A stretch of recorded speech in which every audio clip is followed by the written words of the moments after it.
natin ang ulo ng mga balita. Balitang Bayan. Bagyong Emong nagbabadyang tumawid sa Batanes area. Signal number 4 inalis na. Balitang Bayan. Ilan ng mga apektadong individual sa magkakasunod na bagyo at habagat patuloy na nadaragdagan. Balitang Bayan. Smoky Mountains sa Maynila, binulabog din ang landslide. Mahigit 50 pamilya inilikas. Balitang Bayan. Dinelyuhang trade deal sa pagitan ng Pilipinas at US, ikinabahala ng isang ekonomista. Balitang Bayan. Kita naman sa ibayong dagat, bakbakan sa pagitan ng Thailand at Cambodia. Tumindi pa, death toll umakyat na sa 14. Balitang Bayan. Sa balitang pampalakasan, allowance ng mga national athletes at coaches dinagdagan. Balitang Bayan. At sa showbiz, Kapamilya stars Elise Hoson at Makoy De Leon, hiwalay na. Tuloy-tuloy ang mga balita sa Balitang Bayan. kasama si Drew Nasino. Isa pong maulan pa rin na tanghali ng TGIF. Thank God it's Friday. Ngayon po ay Hulyo 25, taon 2025. Kayo po ay nakatutok pa rin dito pa rin po sa Impila May Todong Lakas. DWIC 882 at LU Channel 23. Hindi po makakasama hanggang alauna po tayo ng hapon. Drew Nasino. Balitang Bayan. Oras po na 4 na sandali, makalipas po ang alas 12 ng tanghali. Sa pagkakataon ito, alamin po natin, tanggap po tayo ng update kaugnay po sa Bagyong Emong at doon sa isa pang sama ng panahon na nasa labas ng Philippine Area of Responsibility. Weather update po. Wala po kay Gia Rafael. Pinakahuli, pinaka-latest, pinaka-napapanahon. Whether we like it or not, ito ang magiging DWIZ Weather Report. Magandang tanghali, Drew, at happy lunch Pilipinas. Narito na po ang latest sa lagay ng panahon. Okay, catch up po tayo kay Dante at kay Tropical Storm Crosa. Itong ang dalawa nasa labas na po ng Philippine Area of Responsibility. Si Dante huling namataan sa layong 685 kilometers northeast of Itbayat, Batanes. Ang hangin 65 kilometers per hour at pagbugso na abot ng 80 kilometers per hour. West po, pa-west ang movement nitong si Dante sa bilis na 20 kilometers per hour. Si Tropical Storm Crosa naman na nasa labas din ng PAR, huling namataan sa layong 2,260 kilometers east of Central Luzon. Hangin po 65 kilometers per hour at pagbugso na 80 kilometers per hour. North-northeast po ang kilos nitong si Crosa na may bilis na 15 kilometers per hour. Samantala, ito pong si Bagyong Emong. Si Bagyong Emong huling namataan po sa may vicinity of Kalanasan, Apayao. Ang hangin po abot naman ng 95 kilometers per hour. Ang pagbugso aabot ng 160 kilometers per hour at kumikilos ito pa north-northeastward sa bilis na 25 kilometers per hour. Itong si Emong nga po humina na, mula sa typhoon category bagyan na itong humina into severe tropical storm. Ayon sa bagong forecast, patuloy pa itong humihina sa Cordillera Central at posible na lumabas mula sa kalupaan ng Luzon. Sa bagong track and intensity outlook, posibleng sumulpot itong si Emong sa Babuyan Channel at ngayong hapon hanggang gabi ay lalapit sa Babuyan Island at Batanes. Ang pag-exit naman ito sa Philippine Area of Responsibility na asang mangyari po bukas, Sabado ng umaga. Samantala, tropical cyclone wind signals po tayo. Signal number 3 po, northeastern portion ng Ilocos Norte, northern portion ng Apayao at northwestern portion ng mainland Cagayan. Signal number 2 naman po sa nalalabing bahagi ng Ilocos Norte, northern portion ng Ilocos Sur, nalalabing bahagi ng Apayao, northern portion ng Abra, Batanes at northern at western portion ng mainland Cagayan. Signal number 1 naman sa nalalabing bahagi ng Ilocos Sur, northern portion ng La Union, nalalabing bahagi ng Abra, northern portion ng Benguet, Kalinga, Mountain Province, Ifugao, nalalabing bahagi ng mainland Cagayan at northern portion po ng Isabela. Samantala, dako tayo sa 24-hour rainfall forecast para sa ngayong araw po hanggang bukas po ng tanghali. Naku po, namumula, marami ito. Kabilang dyan ang Batanes, Ilocos Norte, Apayao, Cagayan, Abra, Kalinga, Mountain Province, Ilocos Sur, La Union, Benguet, Ifugao, Isabela, Nueva Vizcaya, Quirino, Aurora, Pangasinan, Tarlac, Nueva Ecija, Zambales, Pampanga, Bulacan, Rizal, Metro Manila, Bataan, Cavite, Laguna, Quezon, Camarines Norte, Camarines Sur, Albay, Batangas, Marinduque, Oriental Mindoro, Occidental Mindoro, Romblon, Antique at Palawan. Samantala, meron ding meron pa, hindi pa tapos, may heavy rainfall warning pa. Eto, dulot naman po ito ng enhanced southwest monsoon o tungsi habagat. Yellow rainfall warning po, Metro Manila, Bataan, Rizal, Zambales, Batangas, Cavite, Bulacan, Pampanga. Maghanda na rin po ang Tarlac, Nueva Ecija at ilang bahagi ng Laguna at Quezon para sa light to moderate po na mga pag-ulan. Mantala, ayan po muna aking latest weather update, whether you like it or not. Ako po si Gia Rafael, nagbabalita ng tama, naglilingkod ng tama. Pinakahuli, pinaka-latest, pinaka-napapanahon, whether we like it or not. DWIZ Weather Report. Balitang Bayan. Hindi pa rin pala tayo nakakasiguro kung magiging maganda po o maaraw ang atin pong weekend, lalo po yung mga magfa-family day tuwing Sabado. So mag-ingat po tayo mga kababayan po natin. Hindi lamang po sa Metro Manila, maging doon po sa iba pong mga lugar, lalo po yung mga hanggang ngayon ay lubog pa rin po sa baha.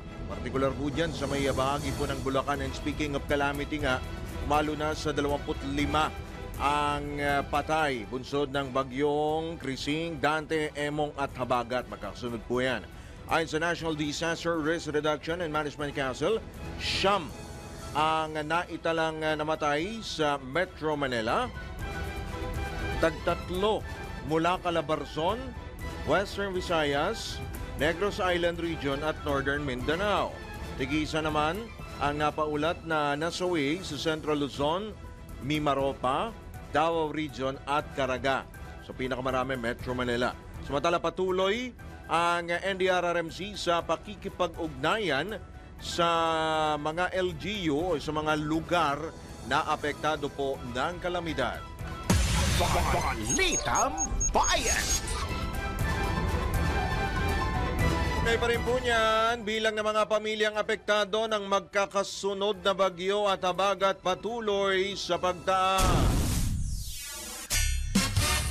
Detalye mula kay Patrol 38 Jen Patrolya. Patuloy na nadaragdagan ang bilang ng mga naapektuhang individual sa malakas na pag-ulan dulot ng magkakasunod na bagyong Krising, Dante, Emong at Habagat. Batay sa datos ng Department of Social Welfare and Development, umakyat na sa halos 5 milyong katao o katumbas ng 1.3 milyong pamilya ang naapektuhan ng walang tigil na pag-ulan sa iba't ibang bahagi sa bansa. Sa ngayon, nananatili naman sa mga evacuation centers ang 53,132 na pamilya o katumbas ng 189,000 individuals, habang meron ding 24,000 pamilya ang pansamantalang nakikitira muna sa kanilang mga kaanak. Gayunman, tiniyak ng DSWD nga tuloy-tuloy ang paghahatid ng tulong at serbisyo para sa mga Pilipinong nasalanta ng bagyo at habagat. Nanatili ring nakahanda ang nasa 2.9 billion pesos ng kagawaran para tumugon kapag lumobo pa ang bilang ng mga apektadong residente. Ako si Patrol 38 Jen Patrolya, nag-uulat sa himpilang may todong lakas DWIC, nagbabalita ng tama, naglilingkod ng tama. Kapag may bagong balita, Naka-on air, agad-agad, DWIZ Patrol Report. Oras po na 11 sandali, makalipas po ang alas 12 ng maulang tanghali. Sa Navotas naman po tayo, lalo pang tumaas ngayong araw kumpara kahapon ang baha sa ilang barangay sa gitna po ng patuloy na pag-ulan. Ayon kay Navotas City Mayor John Ray Tiangco, bukod sa pag-ulang dala ng mga bagyong Krising, Emong, Dante at Habagat, itinuturo ring dahilan ng pagtaas ng tubig ang high tide na nararanasan bunsod ng nasirang navigational gate na kanilang pinamamadali ang pagsasaayos. Nakadagdag din sa problema ang pagguho ng pader ng isang pribadong establishmento. Kaya't pinag-iingat ni Mayor Tiangco ang mga Navoteño sa peligrong dulot ng pag-apaw ng tubig na nakikita po ninyo sa inyo pong mga telebisyon. Yan po ay mag-aalas 11 po kaninang umaga yung pinakikita po natin na video para po sa para sa kabatiran po ng ating po mga tagapakinig. Ang tinutukoy po natin ay ito pong sitwasyon, yung baha po dyan sa Navotas City. Sa kabila nito, nilinaw ng alkalde na hindi naman buong lungsod ang lubog. Lalo't marami pa ring barangay ang hindi naman apektado ng baha. So in District 1 po, buo po yung dike po natin dyan. So hindi naman po umapaw pa yung tubig.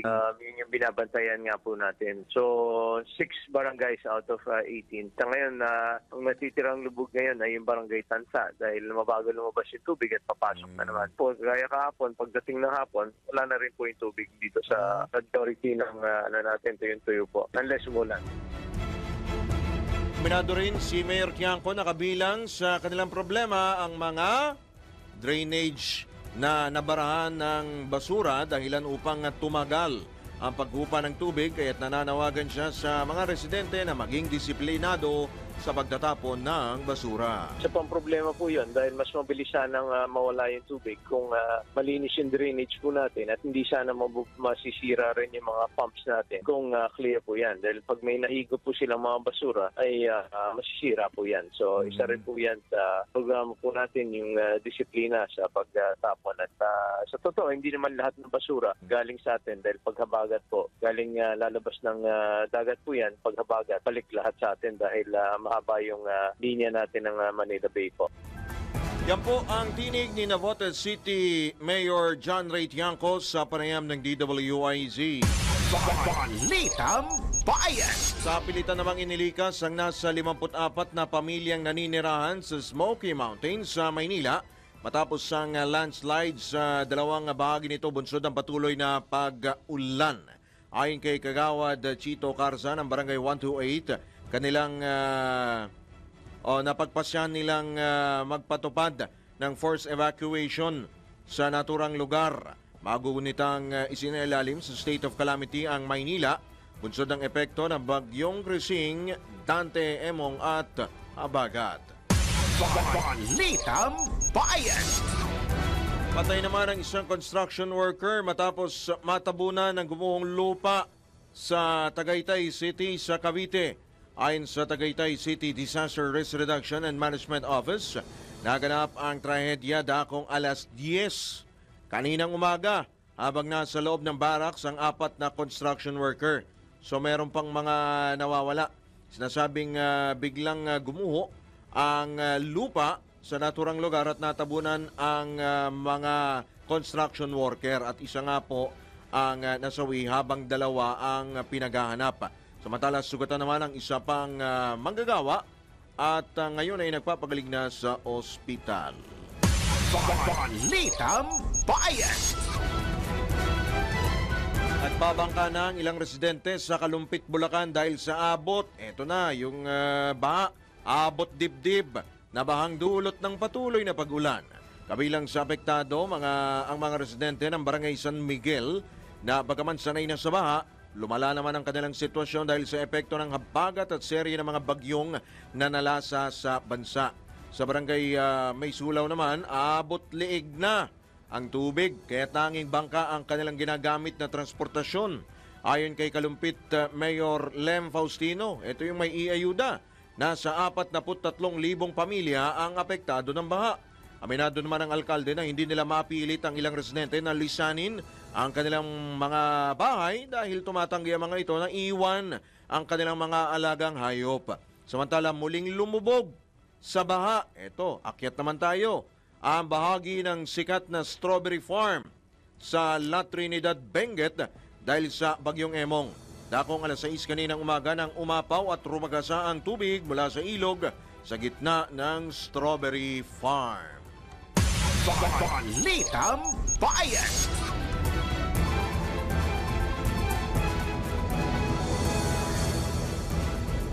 Sa iba pang tampok na balita, naniniwala ang ekonomistang si Professor Winnie Monsod na magkakaroon ng negatibong epekto sa ekonomiya ng Pilipinas ang sinelyuhang trade deal ni na Pangulong Bongbong Marcos at US President Donald Trump.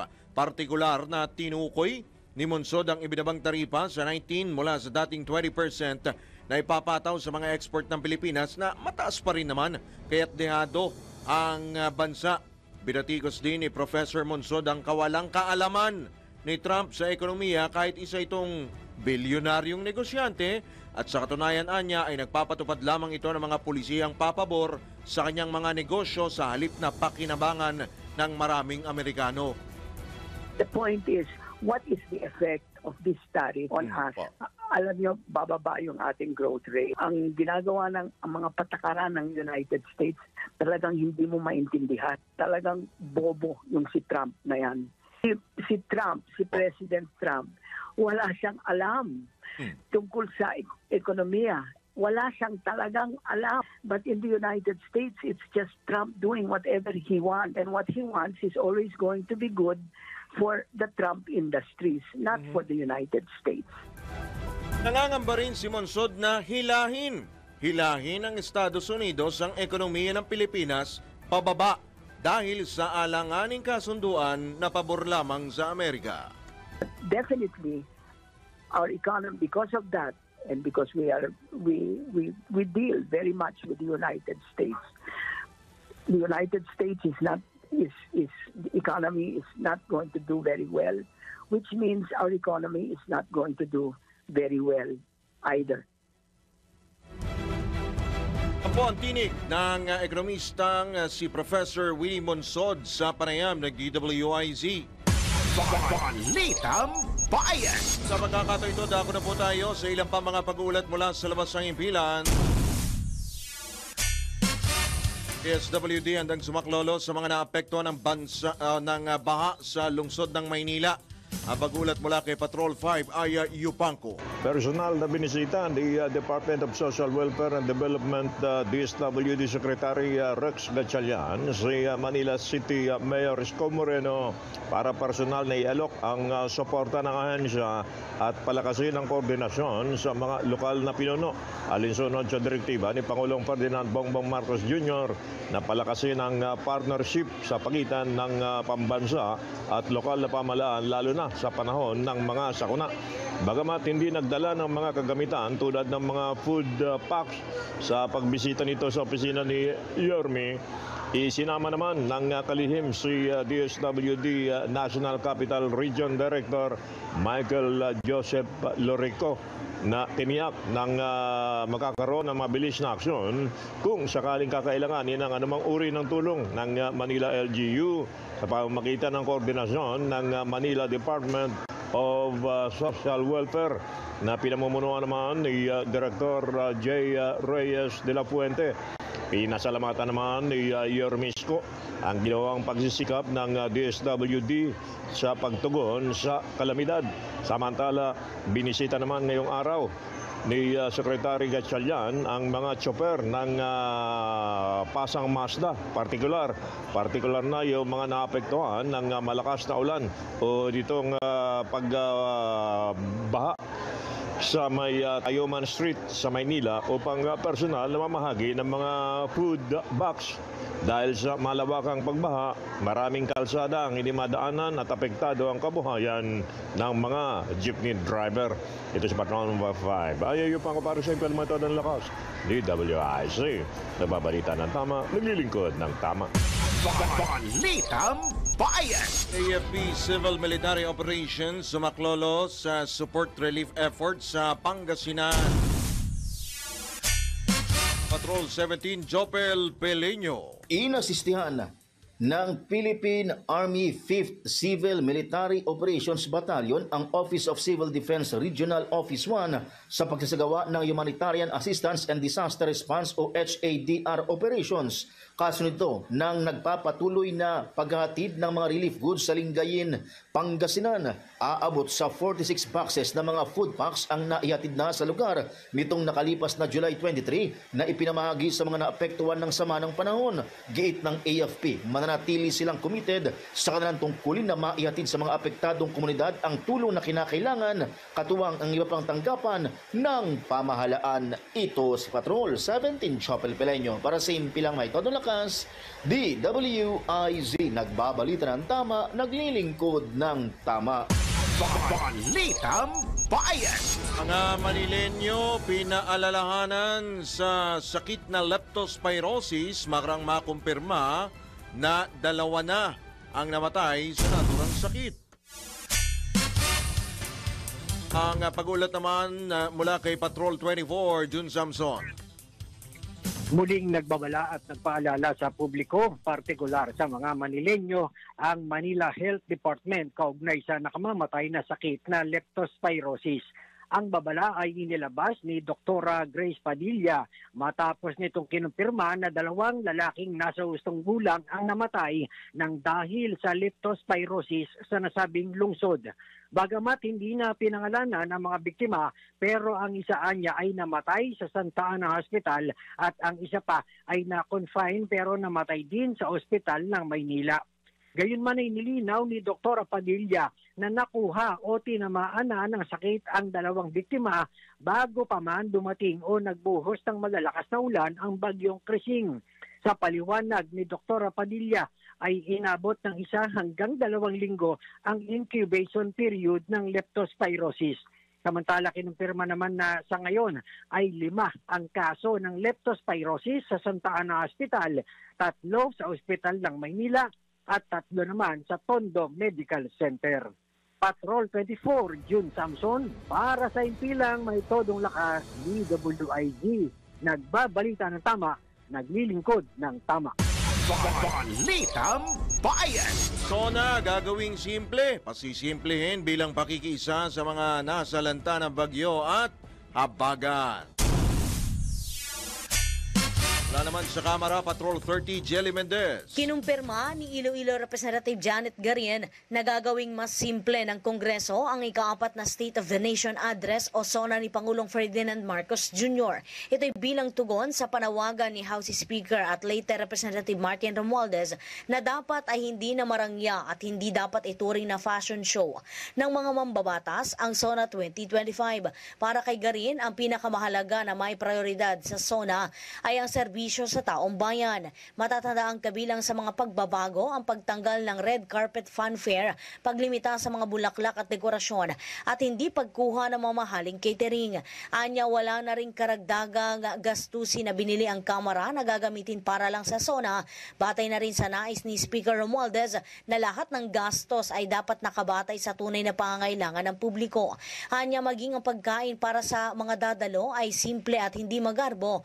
Maging ang mga gagamiting mesa at upuan na binili para sa SONA ay magagamit din anya sa regular na mga sesyon ng Kamara. Dagdag pa ng mambabatas na mananatiling sentro ang mensahe ni Pangulong Marcos sa SONA. Kasabay na rin ang paggamit ng mas pinahusay na IT systems para sa mas maayos na koneksyon at mas malawak na broadcast. Ibinahagi din ni Garien na may napag-usapang contingency plans sa mga pulong ng Kamara, partikular para tiyakin ang kaligtasan ng mga bisita sa SONA, lalo ng mga senior citizens.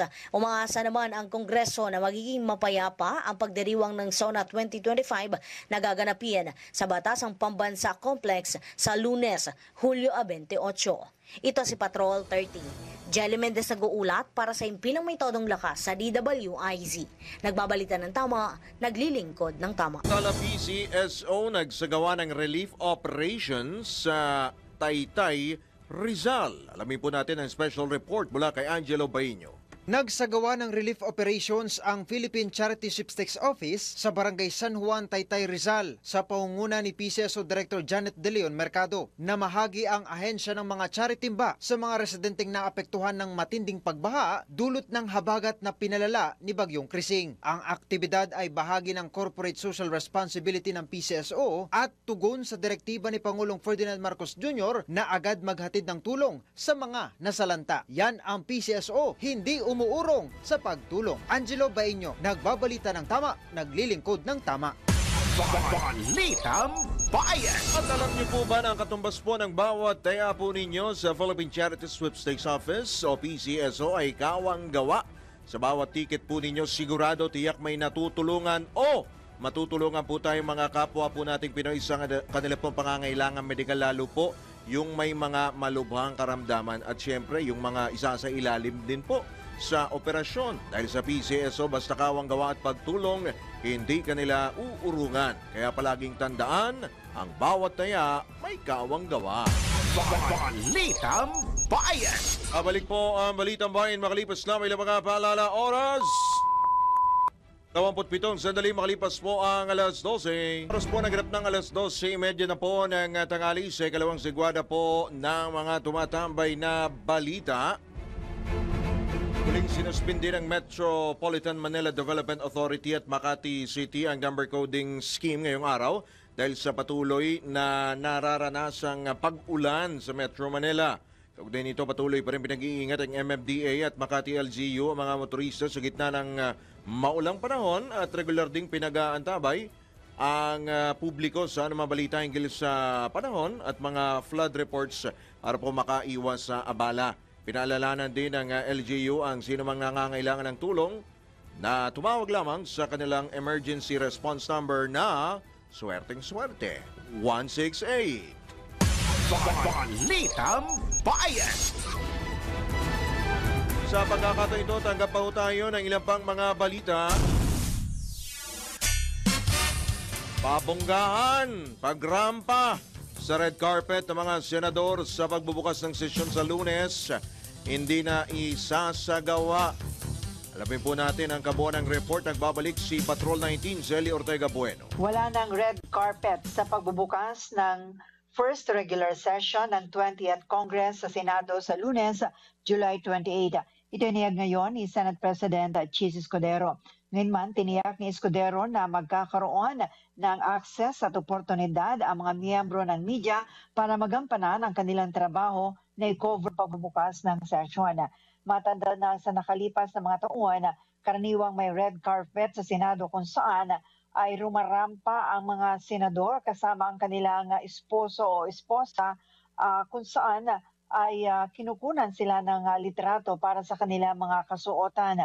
Sa gitna ng kalamidad na naranasan sa bansa dulot ng malawakang pagbaha, ay nanawagan ng ilang senador na gawing simple at huwag magarbo ang pagbukas ng session maging ang State of the Nation address ng Pangulo. Inihirit ng ilang senador na huwag nang magkaroon ng fashion walk kung saan rumarampa nga ang mga mambabatas na may magarbong kasuotan at mamahaling alahas.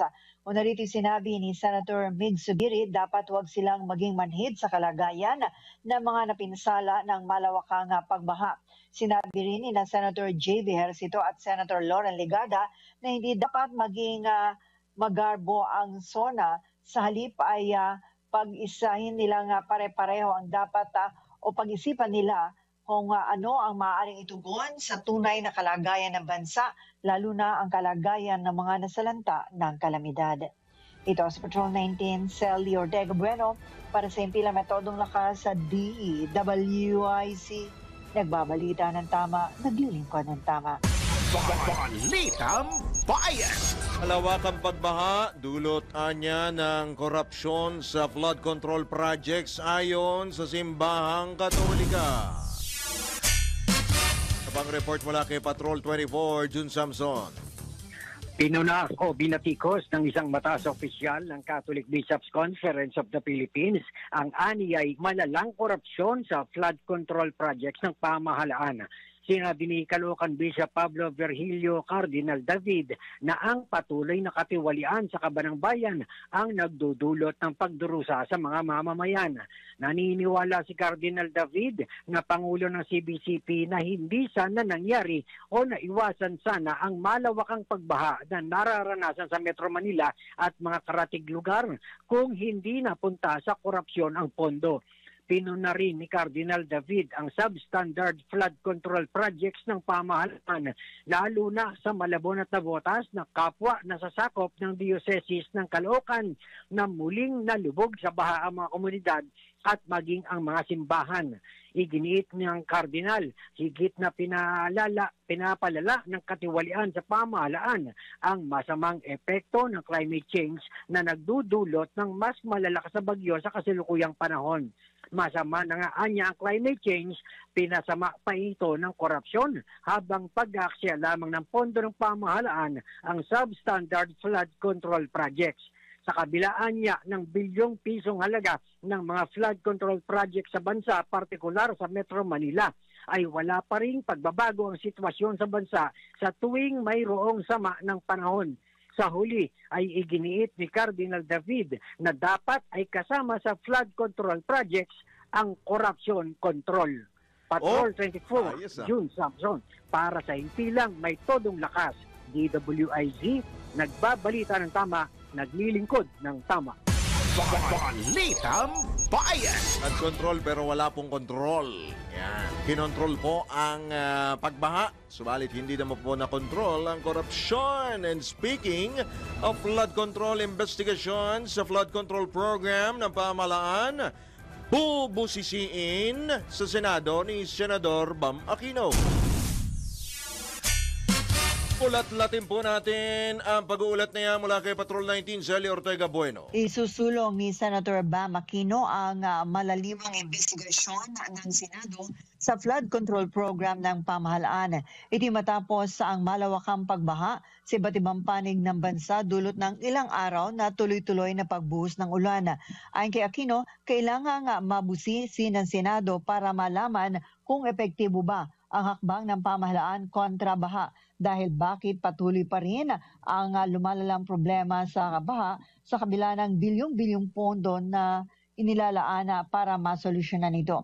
Sa ilalim ng 2025 General Appropriations Act, nasa 360 billion pesos ang alokasyon para sa National Flood Control Program sa ilalim ng DPWH at iba pang kaukulang ahensya o katumbas ng halos 20% ng kabuang pondo na 1.6 trillion pesos para sa infrastructure.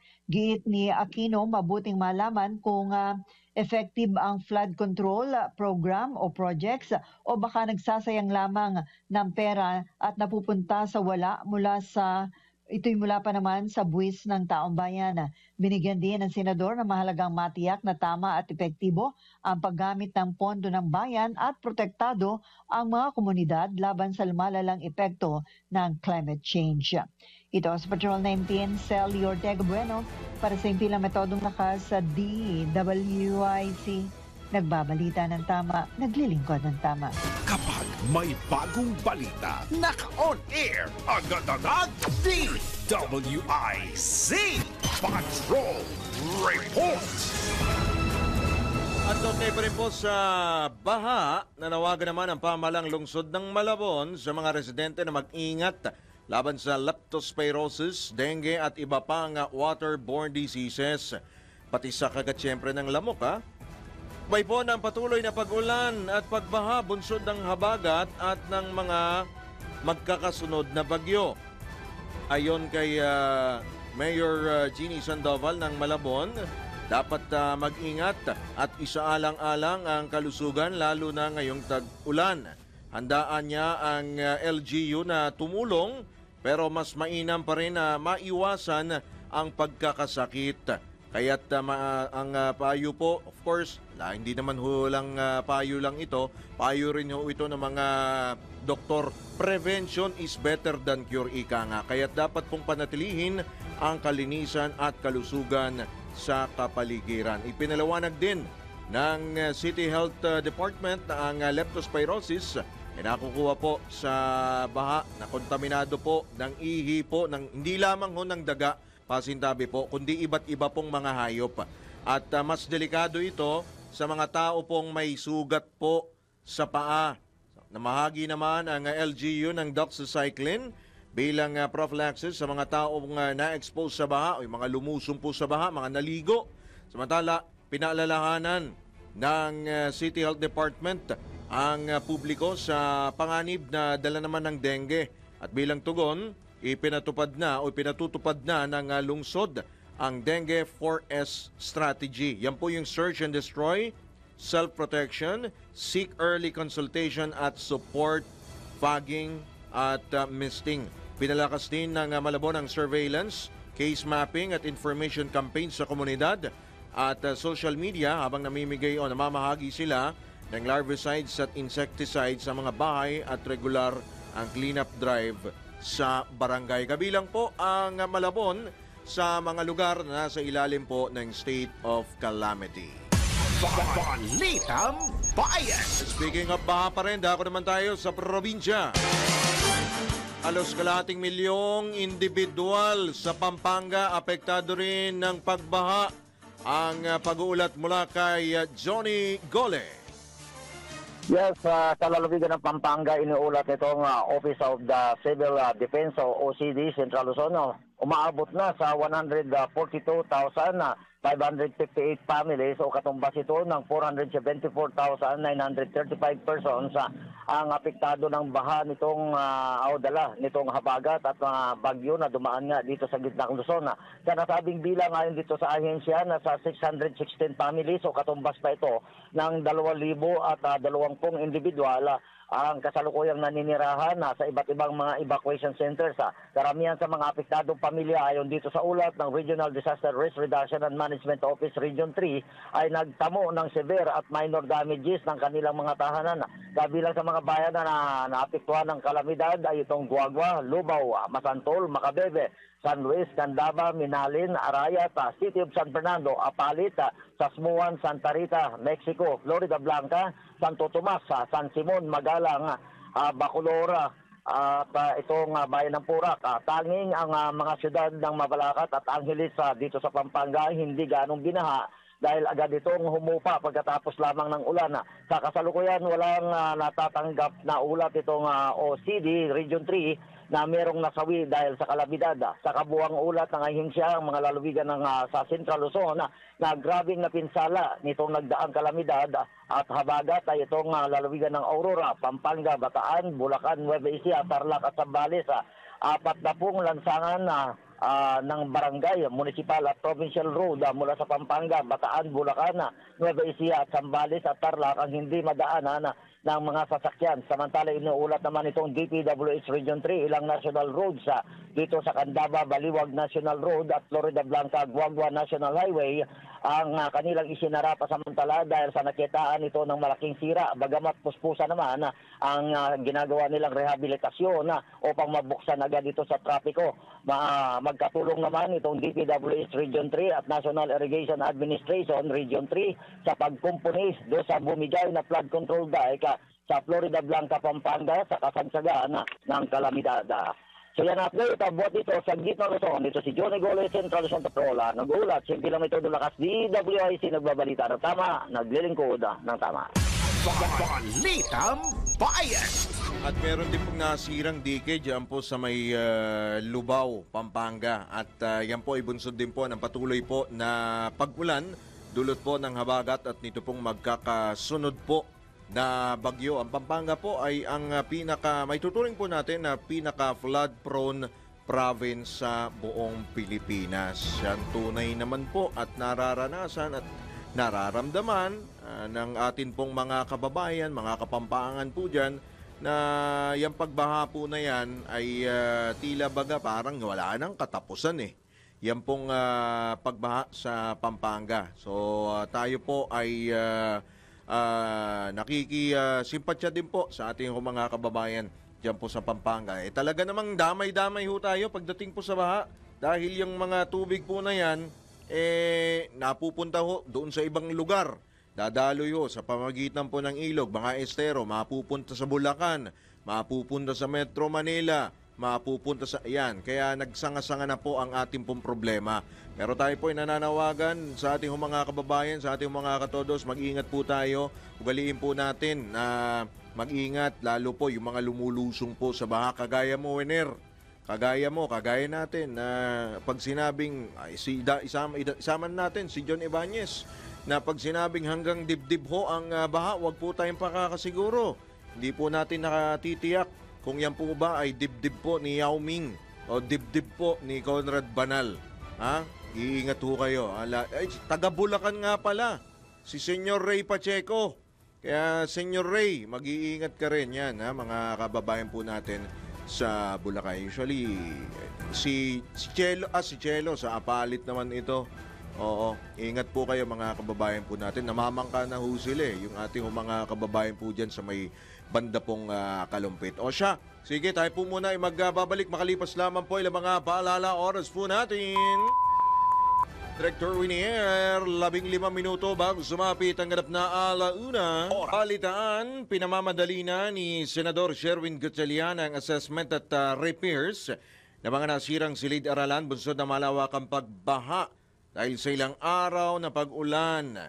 Hinimok ng Senador ang Department of Education na makipagtulungan sa Department of Public Works and Highways at sa mga lokal na pamahalaan upang paspasan na ang mga kinakailangan gawin sa mga paaralan. Ipinaalala rin ng mambabatas na kung mananatiling sira ang mga classroom, magpapatuloy ang banta sa kaligtasan ng mga estudyante at guro. Dapat anyang iprioridad na gawing climate resilient ang mga school buildings at mga classroom hindi lamang sa kaligtasan ng lahat, bagkus upang matigil na ang paulit-ulit na pagkukumpuni sa tuwing may kalamidad. Malagaan niya ang resilient infrastructure upang makatipid ng pondo, mapangalagaan ang pagkatuto at matiyak ang tuloy-tuloy na edukasyon. Balitang Bayan! Samantala, sapat na supply ng kuryente sa mga mahalagang pasilidad ng pamahalaan tiniyak ng gobyerno. At Roll 13, Gilbert Perdes sa detalye. Muling tiniyak ng pamahalaan na hindi mawawalan ng supply ng kuryente sa mga mahalagang pasilidad ng pamahalaan tulad ng mga ospital, evacuation centers at repacking operation centers ng DSWD. Sinabi naman ni Department of Energy Secretary Sharon Garin na sakali mang mayroong mga lugar na walang kuryente at naroon ang repacking center ng DSWD, nagdadalaan niya sila rito ng mga gensets para hindi maantala ang produksyon ng relief packages sa mga biktima ng kalamidad. Tiniyak din ni Garin na magtutuloy-tuloy ang supply ng kuryente sa mga ospital para maprotektahan ang kalagayan ng mga pasyente. Sakali mang mabahaan niya ang mga ospital, basta't may kuryente at gumagana ang mga medical equipment, ay wala raw namang problema. Patron 13, Gilbert Perdes para sa Himpilang May Todong Las, DWIZ. Nagbabalita ng tama, naglilingkod ng tama. Kapag may bagong balita, naka-on air, agad-agad, DWIZ Patrol Report! Naman tayo sa Central Luzon. Sa bayan sa Pampanga, nagdeklara na rin ng state of calamity. Ang pag-ulat nagbabalik si Johnny Gole. Yes, nagdeklara na nga ng state of calamity itong bayan ng Masantol sa lalawigan ng Pampanga kasunod ng pagkalubog sa baha ng buong bayan. Sa bisa nitong resolution number 2025 sa 053 ng Sangguniang Bayan na inaprubahan agad naman nitong si Mayor Danilo Ginto. Sa pamamagitan ng nasabing deklarasyon ay maaari na magamit nitong lokal na pamahalaan ang bahagi ng kanilang calamity fund para sa ayudang ipamimigay, partikular na itong foodstuff sa kanilang mga kababayan na karamihan ay nasa mga evacuation centers dahil sa lumubog na sa baha ang kanilang mga bahay at ang ilan naman ay tuluyan ng nasira dahil sa lakas ng agos nito. Ayon sa pinakahuling ulat ng Pampanga Disaster Risk Reduction and Management Office o PDRRMO, ang bayan ng Masantol ay kabilang do sa mga lugar dito sa Pampanga na grabing sinalanta ng kalamidad dahil lahat ng barangay nito ay binaha na may 5 hanggang 6 na talampakan ang pinakamataas. Grabing napinsala sa bayang ito ang aquaculture industry o fisheries sector na ayon sa inisyal na pagtaya ng Municipal Agriculturist at Bureau of Fisheries and Aquatic Resources ay nasa 26,811,648 pesos. Nasa 24,233 families o katumbas ng 69,845 individuals ang apektado ng baha. Mula sa bilang na ito ayon sa DSWD Pampanga, 97 families ang inilikas nila sa 10 mga evacuation centers na patuloy namang tinutulungan ng lokal na pamahalaan at provincial government lalo na sa pagkain, inuming tubig at mga gamot. Mula dito sa lalawigan ng Pampanga, ito si Central Luzon Patrol, Johnny Gole para sa Himpilang May Todong Las, DWIZ nagbabalita ng tama, naglilingkod ng tama. Balitang Bayan! DWIZ Flash Report!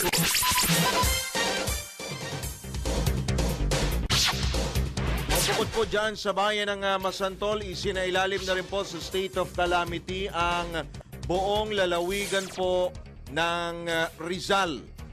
Alinsunod po ito sa utos po ni Governor Nina Henares. Yan po ay bunsod ng epekto ng bagyong Krising at ng habagat. So nadagdagan po yung mga lugar na nasa ilalim ng state of calamity. Samantala, babanggitin ko lamang po itong mga lugar as of 11:55 a.m. po.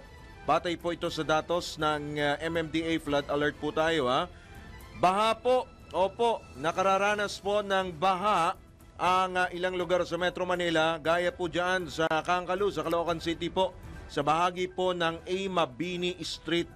8 inches po ang lalim po ng tubig. Gayunman, passable naman po ito para sa lahat po ng mga sasakyan.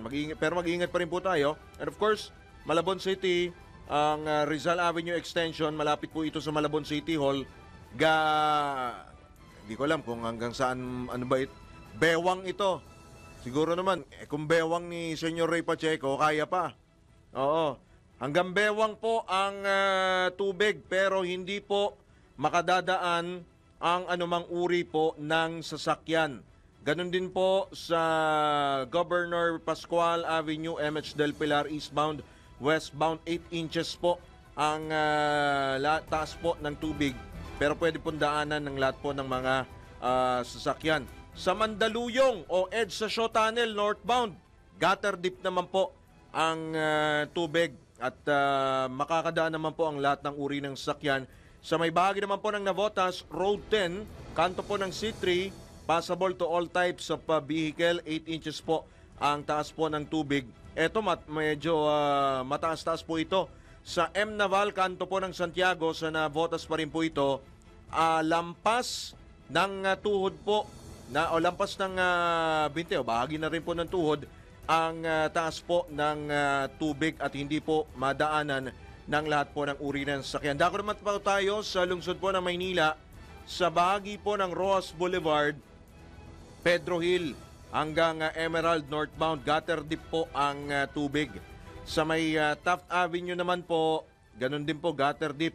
Tapos yung sa Rojas Boulevard, kanto po ng Pedro Hill Service Road, gutter deep din naman po ang tubig. Sa Valenzuela, MacArthur Highway, Wilcon Depot, Lazaro Road, gutter deep po ang tubig. Nadadaanan naman po ng mga lahat ng uri ng sasakyan. Habang dyan naman po sa may bandang Pasay, EDSA Rojas Boulevard intersection northbound, binti na po, hanggang binti po ang tubig at hindi po maaring daanan ng mga maliliit na sasakyan. Balitang Bayan! Aga pa tayo ng report. Palasyo, may paglilinaw sa 19% na taripa ng US sa Pilipinas. Alamin po natin kung ano yan. Isa pang report mula kay Gilbert, Patrol 13, Gilbert Perdes. Kumpiyansa si Special Assistant to the President for Investment and Economic Affairs Secretary Frederick Go na mas lalakas ang interes ng mga dayuhang investor na magtayo ng negosyo sa Pilipinas. Ito'y matapos nga bumaba sa 19% ang tarif ng US sa mga produktong galing sa bansa. Sa briefing sa Malacanang, sinabi ni Go na dahil sa mas mababang tarif, nagiging mas kakita-kit ang Pilipinas bilang lokasyon ng mga pabrika at negosyo na nag-export ng mga produkto sa Pilipinas o sa US. Kung ikukumpara daw sa iba yung dagat sa Southeast Asia, pangalawa ang Pilipinas sa may pinakamababang taripa na sumunod naman sa Singapore na 10%. Ngayon pa man nilinaw ni Go na hindi pa tapos ang negosasyon ukol dito. Patuloy pa rin niya ang pag-uusap ng mga technical working groups ng Pilipinas at US upang ayusin ang mga detalye ng trade arrangement. Patron 13, Gilbert Perdes para sa impilang may todong las DWIZ. Nagbabalita ng tama, naglilingkod ng tama. Balitang Bayan! Mga balitang dapat alam mo kahit sa labas ng bansa. DWIZ, balita sa ibang bansa. Pabot na sa 14 ang patay habang 4 ang sugatan at nasa 100,000 katao na ang nagsilikas bunsod ng bakbakan ng Thai at Cambodian Armed Forces. Ayon sa Thai at Cambodian Defense Ministries, karamihan ng mga casualty ay sibilyan na naninirahan sa border ng dalawang bansa. Sumiklab ang border dispute matapos ang pagsabog ng isang landmine sa lumang Ta Muen Kom Temple, ancient temple po ito, na ikinasugat ng ilang sundalong Thai. Binomba ng Thai Air Force ang ilang targets dahilan upang gumanti ang Cambodian military gamit ang kanilang mga artillery at rocket launchers. Matagal nang may alitan sa teritoryo ang dalawang bansa. Samantala, nanawagan na ng tigil putukan ang United Nations. Sa mundo ng palakasan, ang latest malalaman sa DWIZ Sports News. Makatatanggap ng karagdagang 5,000 pesos kada buwan ang mga national athletes at coaches simula Agosto. Ito'y matapos aprobahan ng Philippine Sports Commission ang dagdag benepisyong ipinangako ng bagong chairman nitong si Patrick Gregorio. Ayon kay PSC Chairman Gregorio, nabatid nila na 10,000 piso lamang kada buwan ang allowance sa mga atleta at coaches na mas mababa pa rin sa minimum wage. Samantala, patuloy ang masusing preparasyon ng mga atleta bilang bahagi ng kanilang pagsasanay para sa Southeast Asian Games na gaganapin sa Thailand sa Disyembre. Ito na ang latest, bagong-bago, fresh na fresh, DWIZ Showbiz News.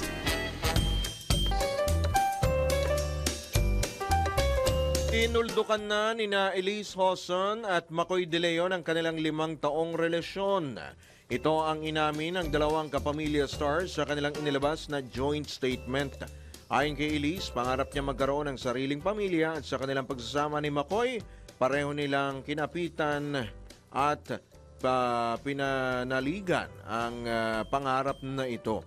Pero ngayon na niya ang tamang panahon para pakawalan ang kanyang nasabing pangarap. Hindi rin anya nangangahulugan na nabigo ang dalawa sa kanilang paghihiwalay dahil nabiyayaan sila ng anak na magsisilbi pa ring tulay kahit na magkaiba na ang kanilang landas na tatahakin. Balitang Bayan. At sumainyo po isang oras na balitaan dito po sa Balitang Bayan. Ngayong araw po nito ng TGIF. Thank God it's Friday, Quiapo Day. Ngayon po ay huling biyernes na po sa buwan ng Hulyo 25 taong 2025. Sa ngalan po ng buong tropa ng DWIZ at Aliw Channel 23, ito po niyo lingkod Drew na sino nagbabalita ng tama, naglilingkod ng tama. Standby lamang po para po sa susunod na palatuntunan. DWIZ Network News kasama sina Angelo Baeño at Gia Rafael. Happy weekend!